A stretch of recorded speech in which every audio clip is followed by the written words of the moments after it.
इस तरह मुसलमानों की तादाद में दिन ब दिन इजाफा होता गया। जब नमरूद को हजरत इब्राहिम अलैहिस्सलाम की तबलीग का चर्चा सुनाई देने लगा तो उसने ये ख्याल किया कि अगर इसी तरह मुसलमानों की तादाद में इजाफा होता गया तो मेरी सल्तनत खतरे में पड़ जाएगी। लिहाजा उसने अपने आप को बचाने की खातिर हजरत इब्राहिम अलैहिस्सलाम को गिरफ्तार करने का हुक्म दिया। नमरूद के हुक्म के मुताबिक हजरत इब्राहिम अलैहिस्सलाम को गिरफ्तार करके कैद खाने में डाल दिया गया। कहा जाता है कि नमरूद ने हजरत इब्राहिम अलैहिस्सलाम को आग से जलते हुए लोहे के तंदूर में बंद करवा दिया।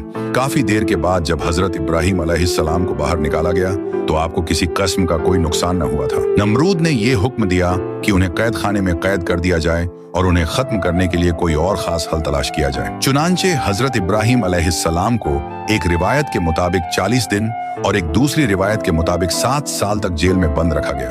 और फिर एक दिन ऐसा आया कि नमरूद ने हजरत इब्राहिम अलैहिस्सलाम को आग में जलाने का फैसला कर लिया। एक रिवायत के मुताबिक नमरूद ने मुकाम कोसह जो कूफे में वाक़े है वहां पर एक अजीम 4 दीवारी तैयार करवाई जिसकी बुलंदी 100 गज थी।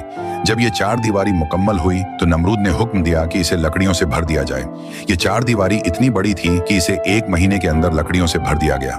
और जब इसमें आग जलाई गई तो आग की शिद्दत इस कदर ज्यादा थी कि उसके शोले आसमानों को छू रहे थे। कोई परिंदा फजा में इस आग के ऊपर से नहीं गुजर सकता था। एक रिवायत के मुताबिक ये आग 4 सालों तक जलती रही।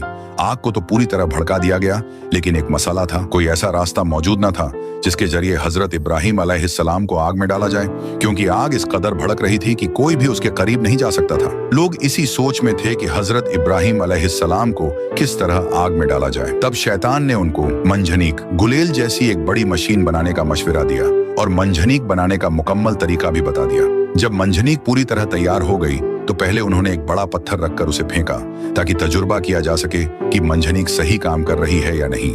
और जब मंजनीक का तजुर्बा मुकम्मल हो गया तब हजरत इब्राहिम अलैहिस्सलाम के हाथ पैर बांध दिए गए। उनके गले में बटान तोके आहन लोहे की जंजीर डाल दी गई। हयातुल क़ुलूबान में सफ़ा नंबर 90 पर फरमाया है कि जब हजरत इब्राहिम अलैहिस्सलाम के हाथ पांव बांधकर उन्हें मंजनिक में रखा गया तो उनके चाचा आजर जो हुकूमत नमरूद का वजीर था हजरत इब्राहिम अलैहिस्सलाम के पास आया। उसने आपके चेहरा मुबारक पर एक जोरदार तमाचा मारा और तमाचा मारने के बाद कहने लगा, अब भी वक्त है, अपनी इन हरकतों से बाज आ जाओ और नमरूद की खुदाई को तस्लीम कर लो। हजरत इब्राहिम अलैहिस्सलाम ने निहायत जलाल से जवाब दिया, जो खुदा है खुदाई तो उसी की तस्लीम की जाएगी, ये ना खुदा है और न ही इसकी खुदाई तस्लीम की जाएगी।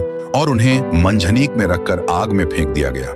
एक रिवायत में आता है कि उसी वक्त जब हजरत इब्राहिम अलैहिस्सलाम को आग में फेंका गया तो आसमान के तमाम मौज फरिश्ते अल्लाह ताला की बारगाह में हाजिर हुए और अर्ज करने लगे, ऐ हमारे मालिक, जमीन पर एक इब्राहिम ही तो हैं जो तेरी वहदानियत की तबलीग कर रहे हैं और आज उन्हें आग में झोंक दिया जा रहा है। ऐ हमारे मालिक, तू हमें उनको बचाने के लिए हुक्म दे। लेकिन खुदा ताला की तरफ से हुक्म आया, जाओ, अगर इब्राहिम तुम्हारी मदद कबूल करे तो उनकी खूब मदद करो। चुनांचे ये फरिश्ते फौरन जमीन पर उतरे और हजरत इब्राहिम अलैहिस्सलाम के पास पहुंचे ताकि उनकी मदद कर सकें, मगर हजरत इब्राहिम अलैहिस्सलाम ने इनकार कर दिया।